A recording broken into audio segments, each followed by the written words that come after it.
Hello दोस्तों, तो कैसे हैं आप लोग। Welcome to my channel success junction, एक कदम सफलता की ओर। देखिए यहाँ पर स्पेशल साइंस की टेस्ट सीरीज चल रही थी फ्री ऑफ कॉस्ट। यहाँ पर तो पहली टेस्ट हो चुकी थी और यहाँ पर हम स्टार्ट करने वाले हैं टेस्ट नंबर 2। साइंस के बहुत ही महत्वपूर्ण प्रश्न होंगे और यहाँ पर वही रेशियो रखा है हमने जो आपसे परीक्षाओं में पूछा जाता है, यानी कि 2:1:1। एनटीपीसी हो या फिर जेल प्रहरी हो या फिर ग्रुप डी हो, सभी परीक्षाओं में 20 नंबर की साइंस तो आती ही आती है और उसमें रेशियो रखा जाता है कि 2:1:1, यानी कि अगर 10 क्वेश्चन बायोलॉजी के होंगे तो 5 क्वेश्चन आपके फिजिक्स के होंगे और 5 क्वेश्चन केमिस्ट्री के होंगे। तो ये रेशियो चेंज होता रहता है। तो पिछली टेस्ट में हमने 10 क्वेश्चन फिजिक्स के लिए थे, तो इस बार हमने 10 क्वेश्चन बायोलॉजी के लिए हैं, 5 क्वेश्चन फिजिक्स के हैं और 5 क्वेश्चन केमिस्ट्री के हैं। तो आइए बिना समय गवाए चलते हैं स्पेशल साइंस की टेस्ट नंबर 2 पर। और प्रश्न नंबर पहला है, हमारे शरीर में कितने अमीनो अम्ल हैं जो विभिन्न प्रकार के प्रोटीन को बनाते हैं। तो कितने अमीनो अम्ल हमारे शरीर में पाए जाते हैं जिनकी सहायता से विभिन्न प्रकार के प्रोटीन बनते हैं। तो आइए देखते हैं। ऑप्शन नंबर ए है 10, ऑप्शन नंबर बी है 20, ऑप्शन नंबर सी है 30 या फिर ऑप्शन नंबर डी है 5।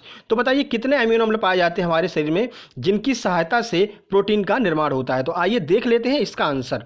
तो इसका आंसर है बी, यानी कि 20 प्रकार के अमीनो अम्ल हमारे शरीर में पाए जाते हैं जिनकी सहायता से विभिन्न प्रकार के प्रोटीन का निर्माण होता है। तो देखिए हमारे शरीर में 20 प्रकार के अमीनो अम्ल हैं जो अलग अलग संख्या और क्रमों में आपस में जुड़ते हैं, जिससे विभिन्न प्रकार के प्रोटीन का निर्माण होता है। यानी कि अलग अलग रेशियो में वे सारे जो अमीनो अम्ल हैं आपस में जुड़ते रहते हैं और हमारे शरीर में प्रोटीन का निर्माण होता रहता है। तो प्रोटीन हमारे शरीर के लिए बहुत ही ज़्यादा आवश्यक है। तो सबसे ज़्यादा प्रोटीन जो है सोयाबीन में पाया जाता है। हमने आपको कई बार बताया है प्रीवियस वीडियोस में। और एक बार हम आपसे उम्मीद करते हैं कि जो अगला प्रश्न हम आपसे पूछने वाले हैं उसका जवाब आप कमेंट में जरूर देंगे कि सोया प्रदेश किसे कहते हैं। जी हाँ, सबसे अधिक सोयाबीन कहाँ पर पाया जाता है, आप कमेंट बॉक्स में लिख करके आंसर जरूर देंगे। अगर हाँ आपने हमारे प्रीवियस वीडियोस देखे होंगे तो आप इस प्रश्न का जवाब जरूर देंगे। तो चलते हैं प्रश्न नंबर 2 की तरफ। तो प्रश्न नंबर 2 है, खजूर, बीज, सूखे बीन्स, साबुत अनाज में किस विटामिन की प्रचुर मात्रा होती है। इन चारों चीज में कौन सा विटामिन जो है वो प्रचुर मात्रा में उपलब्ध रहता है। तो ऑप्शन ए है विटामिन B1, ऑप्शन बी है विटामिन B2, ऑप्शन सी है विटामिन B3 और ऑप्शन डी है विटामिन B4। तो बताइए इसका आंसर क्या हो सकता है आपके हिसाब से। तो आइए देख लेते हैं इसका आंसर। इसका आंसर है ए, यानी कि विटामिन B1। तो ये ऊपर चीजें दी हुई हैं, 4 चीजें, इनमें विटामिन B1 बहुत ही ज्यादा मात्रा में पाया जाता है। तो खजूर, बीज, सूखे बीन्स में विटामिन B1 की प्रचुरता होती है। यह सभी सूखे मेवे, फलों, दालों और अनाजों के छिलकों में पाया जाता है। उम्मीद करते हैं यह प्रश्न आपका क्लियर हो चुका होगा। तो चलते हैं प्रश्न नंबर 3 की तरफ। तो प्रश्न नंबर 3 है, कौन सा विटामिन लोहे के अवशोषण में मदद करता है तथा रुधिर शिराओं को मजबूत करता है। यानी कि आयरन का अवशोषण सबसे अधिक किस विटामिन की सहायता से होता है। तो ऑप्शन नंबर ए है vitamin A, option number B है vitamin B, option number C है विटामिन सी या फिर ऑप्शन नंबर डी है विटामिन डी। तो बताइए क्या होना चाहिए आपके हिसाब से इसका आंसर, जो कि ऐसा कौन सा विटामिन है जो लोहे का अवशोषण हमारे शरीर में करता है। तो आइए देख लेते हैं इसका आंसर है सी, यानी कि विटामिन सी की सहायता से सर्वाधिक लोहे का अवशोषण होता है। तो आइए पूरी जानकारी ले लेते हैं इस प्रश्न के बारे में, जिससे इससे संबंधित और कोई प्रश्न आए तो आपका वो प्रश्न भी क्लियर हो जाना चाहिए। तो विटामिन सी लोहे के अवशोषण में सहायक है तथा रुधिर कोशिकाओं को मजबूती प्रदान करता है। इस विटामिन की मात्रा सर्वाधिक आंवले में पाई जाती है। सबसे अधिक विटामिन सी आंवले में पाया जाता है और इसकी कमी से स्कर्वी रोग हो जाता है। ये तो आपको पता ही होगा कि विटामिन सी की कमी से स्कर्वी रोग हो जाता है। तो ये प्रश्न आपका क्लियर हुआ। तो चलते हैं अगले प्रश्न की ओर। तो प्रश्न नंबर 4 आ रहा है यहाँ पर, भूमि में जल रिसाव के द्वारा भौम जल फिर से प्राप्त होता है। इस प्रक्रिया को हम क्या कहते हैं। तो जैसे कि भूमि में जैसे बारिश हुई और पूरा पानी अंदर चला गया, धीरे धीरे रिस रिस करके वो पानी बिल्कुल जमीन के अंदर चला जाता है। तो इस प्रक्रिया को हम क्या कहते हैं। तो ऑप्शन ए है निस्पंदन, ऑप्शन बी है अतस्यंदन, ऑप्शन सी है जलभृत और ऑप्शन डी है प्रस्वेदन। तो बताइए इसका आंसर क्या होगा। तो इसका आंसर है बी, यानी कि अतस्यंदन जो है वो इसका सही आंसर है। यानी कि जब बारिश होती है और उसका पानी जो है हम कहीं पर एकत्रित कर देते हैं तो धीरे धीरे वो पानी क्या होता है कि रिस रिस करके जमीन के अंदर चला जाता है, जिससे वाटर लेवल बढ़ता है। बहुत सारे यहाँ पर वो परियोजनाएं भी चलाई जा रही हैं जिसकी सहायता से भौम जल को हमको सुरक्षित करना होता है। ठीक है, तो भूमि से जल के रिसाव द्वारा भौम जल फिर से प्राप्त होता है। इस प्रक्रिया को अतस्यंदन की प्रक्रिया कहते हैं। भूमि का पानी जब नीचे इकट्ठा हो जाता है तो बहुत नीचे जाकर के यह भौम जल को हमारे स्तर को ऊपर बढ़ा देता है। तो चलते हैं प्रश्न नंबर अगला है। तो प्रश्न नंबर 5 की तरफ। तो प्रश्न नंबर 5 है, प्रथम प्रतिबंधन एंजाइम जिसे अलग किया गया था वो कौन सा है, यानी कि ऐसा कौन सा प्रतिबंधन एंजाइम है प्रथम जिसको अलग किया गया था। तो ये क्वेश्चन बहुत ही महत्वपूर्ण है, क्योंकि प्रथम जहां भी आ जाए, प्रथम आपसे पूछा जाए तो वह प्रश्न अत्यंत महत्वपूर्ण हो जाता है।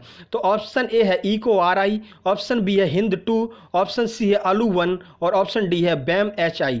तो बताइए क्या आंसर होगा इसका कि प्रथम प्रतिबंधित एंजाइम जिसे अलग किया गया। तो इसका आंसर है बी, यानी कि हिंद 2 नाम का जो एंजाइम है उसे पहली बार अलग किया गया था।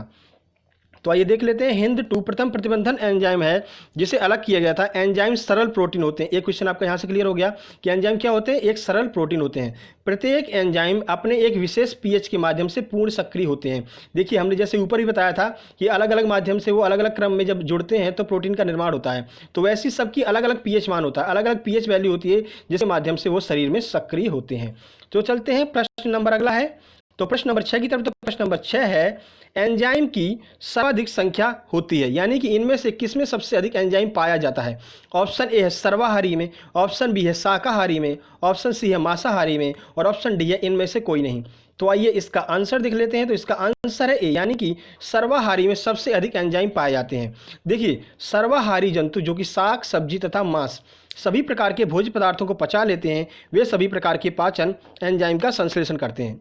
देखिए सर्वाहारी जो लोग होते हैं वो क्या है, साग सब्जी खाते हैं तो उसके लिए अलग से उनके अंदर एंजाइम बन जाता है, मांस भी खाते हैं तो उसके लिए अलग से एंजाइम बन जाता है, क्योंकि एंजाइम की सहायता से ही भोजनों को पचाया जाता है और शरीर अपने आप एंजाइमों का जो है निर्माण करता है।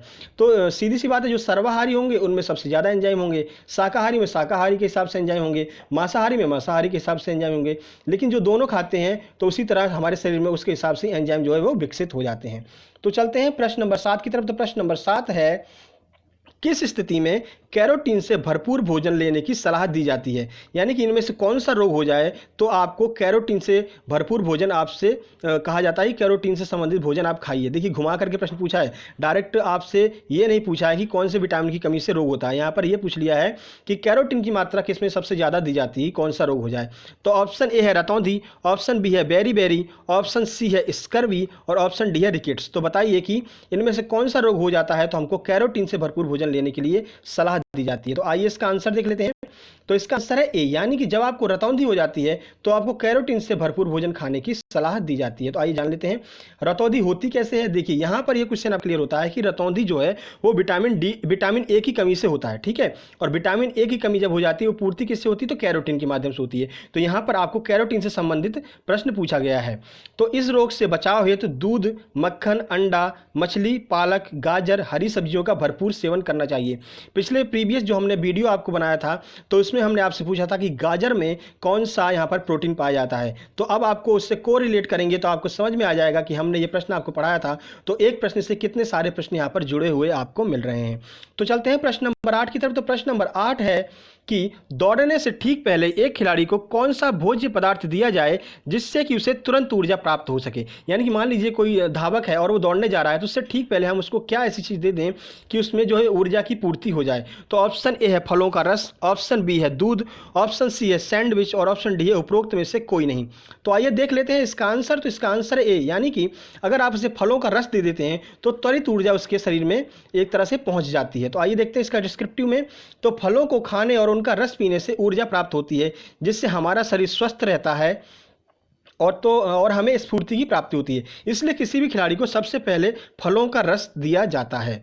तो फ्रूट जूस जरूर पीना चाहिए क्योंकि उससे हमें बहुत ही अधिक ऊर्जा की प्राप्ति होती है। तो चलते हैं प्रश्न नंबर 9 की तरफ। तक देखिए प्रश्न नंबर 9 बहुत ही आपसे संबंधित है कि किस तरह आप जब न्योता खाने जाते हैं या निमंत्रण कहीं खाने जा रहे हैं या फिर आप कहीं ठेले पर आप कुछ खाने जा रहे हैं चाउमीन वगैरह, तो आपको वहाँ पर पनीर दिखाई जाती है, ये पनीर है, लेकिन वो असली पनीर होती ही नहीं है भाई साहब। तो वो क्या होती है, किस तरह आपको मूर्ख बनाते हैं, आइए देखते हैं। तो प्रश्न नंबर 9 है, निम्नलिखित में से कौन सा दूध का उत्पाद नहीं है। बताइए कि इसमें दूध का उत्पाद कौन सा नहीं है। ऑप्शन ए है मक्खन, ऑप्शन बी है क्रीम, ऑप्शन सी है दही और ऑप्शन डी है टोफू। तो आइए इसका आंसर देखते हैं। तो इसका आंसर है डी, यानी कि टोफू। टोफू एक ऐसी चीज़ होती है जो कि दूध से नहीं बनती है। तो आइए देखते हैं कि टोफू किससे बनती है। तो देखिए दूध से दही, मक्खन तथा क्रीम बनाए जाते हैं, ये तो आपको पता ही होगा। तो टोफू का निर्माण सोयाबीन के बीज से किया जाता है। यह स्वाद में बिल्कुल पनीर की तरह होता है, अतः इसका प्रयोग सब्जियों के साथ पनीर के स्थान पर किया जाता है। तो आगे से आप ध्यान दीजिएगा कि जब भी आप चाउमीन खाने जाएं और उसमें आपको कुछ पनीर सा दिखे तो पहले कन्फर्म कर लें कि भाई साहब ये पनीर मिलाया है आपने कि टोफू मिलाया है, ठीक है। तो इससे आपका ये क्वेश्चन क्लियर होता है और आपको एक अतिरिक्त जानकारी भी मिल गई कि पनीर और टोफू में अंतर होता है। पनीर की तरह दिखता है लेकिन वो पनीर होता नहीं है। प्रश्न नंबर 10 की तरफ चलते हैं। प्रश्न नंबर 10 है, कॉड लीवर तेल मछली से प्राप्त होने वाला एक उत्पाद है, यह किस विटामिन से प्राप्त होता है? तो आपको ये बताना है कि मछली से जो तेल प्राप्त होता है उसमें कौन सा विटामिन जो है प्रचुर मात्रा में पाया जाता है। सीधे सीधे यह प्रश्न आपसे पूछा जा रहा है, लेकिन भाषा क्योंकि परिवर्तित कर दी है जिससे कि आप इस प्रश्न में फंस जाएं। तो आइए देखते हैं। ऑप्शन ए है विटामिन बी, ऑप्शन बी है विटामिन सी, ऑप्शन सी है विटामिन ए और ऑप्शन डी है विटामिन डी। तो आइए इसका आंसर देख लेते हैं। तो इसका आंसर डी यानी कि विटामिन डी जो है वो मछली के तेल में पर्याप्त मात्रा में पाया जाता है। तो आइए देखते हैं कि विटामिन डी और कहां कहां पाया जाता है। तो देखिए, विटामिन डी जो है वो मछली के तेल में प्रचुर मात्रा में पाया जाता है। विटामिन डी सूर्य की रोशनी से भी प्राप्त होता है।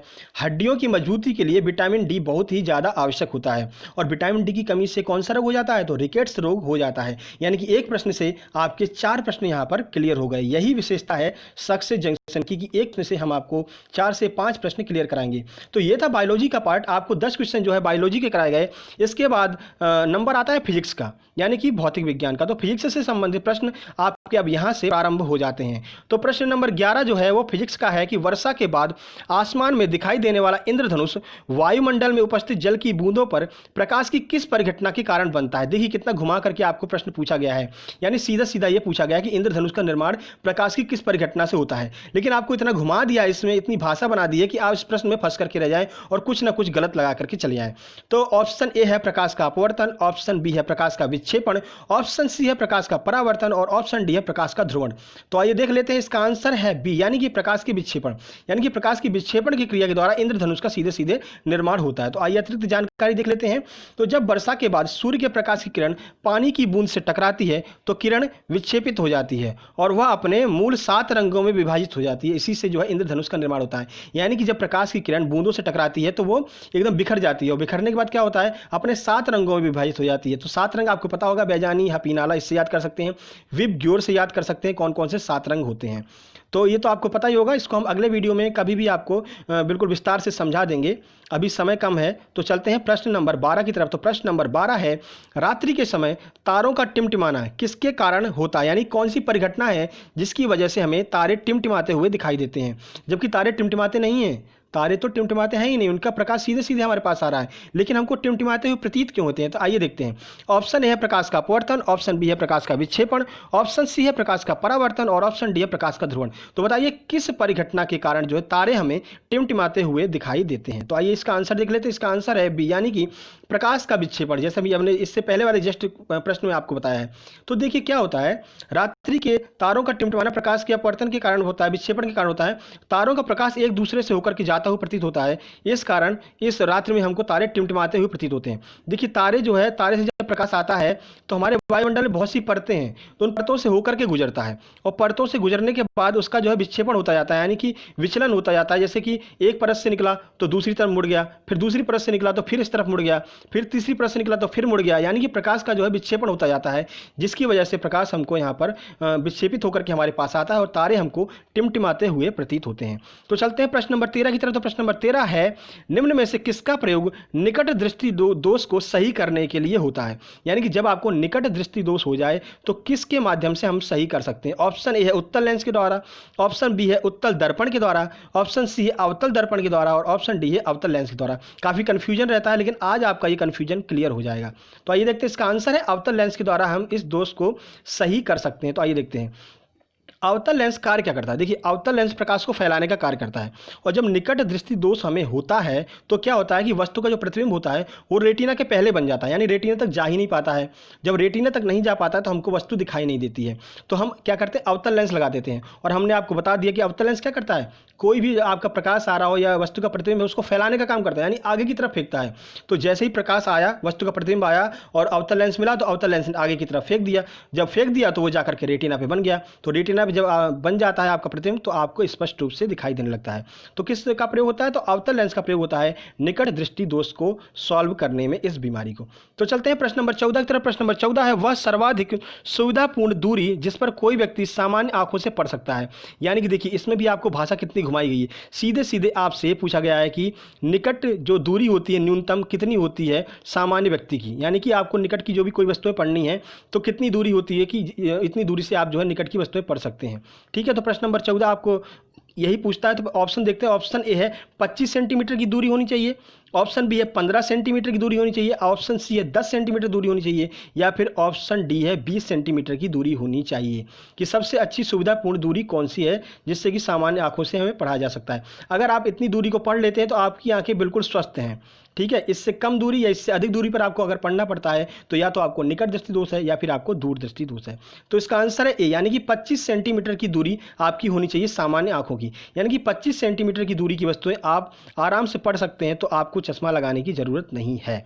तो देखते हैं इसका डिस्क्रिप्टिव में जानकारी ले लेते हैं। तो 25 सेंटीमीटर की दूरी सर्वाधिक सुविधापूर्ण दूरी होती है जिस पर कोई व्यक्ति सामान्य आंखों से पढ़ सकता है, यानी पढ़ते समय पुस्तक और आंखों के बीच की दूरी 25 सेंटीमीटर होनी चाहिए जिससे आपको पुस्तक को पढ़ने में कोई परेशानी ना हो।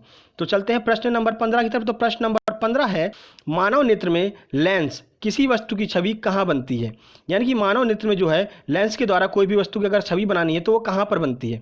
ऑप्शन ए है कॉर्निया पर, ऑप्शन बी है रक्त पटल पर, ऑप्शन सी है श्वेत पटल पर, ऑप्शन डी है रेटिना पर। रेटिना का नाम आते ही आपको पिछला क्वेश्चन बिल्कुल दिमाग में आ गया होगा। हमने उसी प्रश्न में एकदम आपको विस्तार से समझा दिया है कि कैसे कैसे कहाँ पर आता है प्रतिबिंब, हम जब लेंस लगा देते हैं तो वो कैसे पहुँचाता है, कैसे उसका प्रतिबिंब बनता है। तो उसी प्रश्न की सहायता से आपका यह प्रश्न भी क्लियर हो गया कि मानव नेत्र में लेंस किसी वस्तु की छवि कहाँ पर बनाता है। तो आइए देखते हैं। इसका आंसर है डी, यानी कि रेटिना पर बनता है। पूरा हमने आपको समझा ही दिया है। देखिए, किसी भी वस्तु की छवि रेटिना पर बनती है। निकट दृष्टि दोष में यह छवि रेटिना के पहले बन जाती है और दूर दृष्टि दोष में यह छवि रेटिना के पीछे जाकर के बनती है।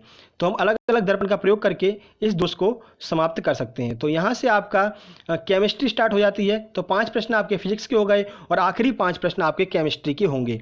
हमने बिल्कुल वही यहाँ पर सिस्टम लिया है जिस सिस्टम से आपका प्रश्न पूछा जाता है प्रश्न पत्र में, यानी कि जेल पहरी में, एनपीसी में आपसे जिस तरह से पूछा जाता है, जिस अनुपात में आपसे प्रश्न पूछा जाता है, उसी तरह से हमने यहाँ पर प्रश्नों को सेट किया है। तो प्रश्न नंबर 16 है, इनमें से किन गैसों का बाहरी कोश इलेक्ट्रॉन से पूर्णतः भरा हुआ होता है। तो ऑप्शन ए है क्षारीय धातु, ऑप्शन बी है हैलोजन, ऑप्शन सी है अक्रिय गैस है, या फिर ऑप्शन डी है चालकोजन। तो आइए आंसर देख लेते हैं। तो इसका आंसर है सी, यानी कि जो अक्रिय गैसें होती हैं, यानी कि जो 18 वर्ग की गैसें होती हैं वो अक्रिय होती हैं और उनका जो है इलेक्ट्रॉन से बाहरी बिल्कुल भरा हुआ होता है। देखिए, जिन गैसों का अष्टक पूरा होता है उन्हें अक्रिय गैसें कहते हैं। यह एक परमाणुविक गैसें होती हैं। यह गैसें किसी रासायनिक क्रिया में भाग नहीं लेती। देखिए, जिनका काम हो चुका है, जिनके 8 के 8 इलेक्ट्रॉन के पास में है, वो क्यों जाएंगी किसी से सहयोग करने के लिए। तो ये क्या किसी रासायनिक क्रिया में भाग नहीं लेती। कहती है हम तो भाई हमारा पेट भरा हुआ है, हमें नहीं खाने तुम्हारे रसगुल्ले, तुम्हारी मिठाई हमें नहीं खाने हैं, हम तो स्वतंत्र हैं, हमें ज़रूरत ही नहीं है। ठीक है, तो सीधे सीधे यही कह देती हैं, यानी कि ये लोग रासायनिक क्रिया में भाग नहीं लेती हैं। तो चलते हैं प्रश्न नंबर 17 की तरफ। तो प्रश्न नंबर 17 है कि किसी तत्व के एक अणु में उपस्थित परमाणुओं की संख्या को क्या कहते हैं, यानी कोई तत्व है उसके एक अणु में जितने परमाणु होते हैं उन्हें हम क्या कहते हैं। ऑप्शन ए है तिल, ऑप्शन बी है संयोजकता, ऑप्शन सी है परमाणुकता और ऑप्शन डी है एवोगैड्रो नंबर। तो बताइए इसका आंसर क्या होगा। तो इसका आंसर है सी, यानी कि परमाणुकता इसका आंसर है। आइए देख लेते हैं। तो किसी तत्व के अणु में उपस्थित परमाणुओं की संख्या उसकी परमाणुकता कहलाती है। यह अणु में उपस्थित इलेक्ट्रॉन के योग के बराबर होती है, यानी जितने इलेक्ट्रॉन होंगे वही उसकी क्या कहलाएगी, परमाणुकता कहलाएगी। ठीक है, तो चलते हैं प्रश्न नंबर 18 की तरफ। तो प्रश्न नंबर 18 जो कि काफ़ी बार यह प्रश्न क्वेश्चन जो है आपकी काफ़ी बार परीक्षाओं में पूछा गया है कि शुष्क बर्फ का घनत्व कितना होता है, आपसे पूछा गया है। हम आपसे उम्मीद लगाते हैं कि आपको पता होगा कि शुष्क बर्फ क्या होता है, क्योंकि ये तो बहुत ही सामान्य सा प्रश्न है कि शुष्क बर्फ किसे कहते हैं। तो ऑप्शन ए है जल से कम होता है, ऑप्शन बी है जल से अधिक होता है, ऑप्शन सी है जल के समान होता है और ऑप्शन डी है इनमें से कोई नहीं। तो आइए देख लेते हैं कि शुष्क बर्फ का घनत्व कितना होता है। तो देखिए इसका आंसर है ए, यानी कि जल से कम होता है शुष्क बर्फ का घनत्व। तो आइए बिल्कुल विस्तार से जानकारी ले लेते हैं। तो ठोस कार्बन डाइऑक्साइड को शुष्क बर्फ कहते हैं। देखिए, शुष्क बर्फ किसे कहते हैं, ठोस कार्बन डाइऑक्साइड कहते हैं। बहुत बार यह प्रश्न परीक्षाओं में देखने को मिला है। तो शुष्क बर्फ का जो उपयोग है वो रेफ्रिजरेटर में किया जाता है। इसका घनत्व जो है वो जल से कम होता है। तो चलते हैं प्रश्न नंबर 19 की तरफ। तो प्रश्न नंबर 19 है, निम्नलिखित में से कौन टिंडल प्रभाव को दर्शाता है, यानी कि टिंडल प्रभाव को कौन सा यहाँ पर दर्शाता है। ऑप्शन ए है लवण विलयन, ऑप्शन बी है स्टार्च विलयन, ऑप्शन सी है कॉपर सल्फेट विलयन और ऑप्शन डी है जल में कैल्शियम कार्बोनेट का पाउडर। तो आइए इसका आंसर देखते हैं। तो इसका आंसर बी यानी कि स्टार्च विलयन जो होता है वो टिंडल प्रभाव को दर्शाता है। अब आपके दिमाग में आ रहा होगा कि ये टिंडल प्रभाव क्या होता है। देखिए, मान लीजिए आपने किसी कमरे में अंधेरा कर दिया, ठीक है, और एक कोई छेद कर दिया। उस छेद से प्रकाश की किरण जब आती है तो एक शंकु का रूप लेकर के आती है, यानी बहुत से आपको उसमें धूल के कण दिखाई देते हैं। कभी आप प्रयास कीजिएगा ऐसा करने का, तो ये प्रश्न भी आपका बिल्कुल क्लियर हो जाएगा। तो आइए देख लेते हैं। तो जो आपको शंकु सा दिखाई देता है प्रकाश आता हुआ, तो वही टिंडल प्रभाव होता है। देखिए, यदि प्रकाश पुंज को एक कोलाइडी विलयन से गुजारा जाता है तो मार्ग में एक चमकते हुए शंकु के रूप में दिखाई देता है। यानी जो मार्ग होता है उसका, जिससे जैसे जाती है वो प्रकाश किरण कोलाइडी विलयन से, तो एक शंकु के आकार में जाती है। और इसका अध्ययन किसने किया? तो इसका अध्ययन सबसे पहले टिंडल नामक वैज्ञानिक ने किया था। देखिए, हमने आपको कल भी बताया था कि जो वैज्ञानिक जिस चीज़ की खोज करता है वो अपने नाम पर उसका नाम रख देता है। तो यहाँ पर टिंडल ने इस चीज़ की खोज की थी, इस प्रभाव की, इसलिए उन्होंने इस प्रभाव को टिंडल प्रभाव नाम ही दे दिया था। तो चलते हैं प्रश्न नंबर 20 की तरफ। तो प्रश्न नंबर 20 है, सोडियम कार्बोनेट का जलीय विलयन है, यानी जो सोडियम कार्बोनेट का जलीय विलयन होता है वो इनमें से क्या है? ऑप्शन ए है उदासीन है, क्या वो क्षारीय है, ऑप्शन सी है दुर्बल अम्लीय है, ऑप्शन डी है प्रबल अम्लीय है। तो इसका आंसर देख लेते हैं। तो इसका आंसर है बी, यानी कि क्षारीय विलयन होता है सोडियम कार्बोनेट का जलीय विलयन। तो आइए विस्तार से जान लेते हैं। तो सोडियम कार्बोनेट का जलीय विलयन क्षारीय होता है। यह लवण सोडियम हाइड्रोक्साइड और कार्बोनेट अम्ल के मिलने से बनता है, ठीक है। सोडियम हाइड्रोक्साइड प्रबल क्षारीय होता है। देखिए, जब सोडियम हाइड्रोक्साइड क्षारीय है तो इसका जलीय विलयन भी कैसा बनेगा? क्षारीय बनेगा, क्योंकि सोडियम हाइड्रोक्साइड जो है वो कार्बोनेट के अम्ल के साथ में बनकर के क्रिया करता है, और सोडियम का हाइड्रोक्साइड जो है वो क्षारीय है, इसलिए इसका जलीय विलयन भी कैसा बन जाएगा? क्षारीय बन जाएगा। तो ये थे आपके 20 महत्वपूर्ण प्रश्न, और यह है मिशन 20/20, यानी कि विज्ञान के आपको 20 में से 20 नंबर लेकर के आने हैं आगामी परीक्षाओं में। यानी कि एनटीपीसी आने वाली है, उसके बाद जेल पहरी आने वाली है, तो सभी परीक्षाओं में आपको 20 में से 20 नंबर मिलेंगे अगर आप हमारी ये test series free of cost जो है इसको खाली देखते रहेंगे। 2 से 3 बार इस वीडियो को देखिए तो आपका प्रश्न एकदम से क्लियर हो जाएगा। ऐसे ही हम हिंदी की वीडियो लेकर के आए जिसमें 20/20 टारगेट है, यानी कि 20 नंबर की हिंदी आपकी आएगी। तो 20 में से 20 नंबर यानी पूरे में से पूरे अंक कैसे लेकर के आए, ये प्रयास है हमारा, और ये प्रयास है सक्सेस जंक्शन का। उम्मीद करते हैं आपको ये वीडियो पसंद आई होगी। तो अगर आपको ये वीडियो पसंद आई हो तो अपने दोस्तों को बताइए कि कोई अलग चाहिए तो सक्सेस जंक्शन पर जरूर आइए। हमारा चैनल जो है इसको सब्सक्राइब कर लीजिए, तो आगे आने वाली जो भी वीडियो है आपको समय दर समय आपके पास पहुंचती रहेंगी। तो हम उम्मीद करते हैं कि आप हमारे चैनल को सब्सक्राइब जरूर कर लेंगे और कम से कम 5 मित्रों को जोड़ेंगे। यानी आपका जो सोशल मीडिया प्लेटफॉर्म है, चाहे वो व्हाट्सएप, फेसबुक, इंस्टाग्राम, कहीं पर भी हो, आप हर जगह इस वीडियो को शेयर कीजिए और कहिए कि कुछ अलग चाहिए तो सक्सेस जंक्शन पर आइए, और कम से कम 5 लोगों को आप जोड़ेंगे। इसी उम्मीद के साथ मिलते हैं अगली वीडियो में। तब तक के लिए नमस्कार।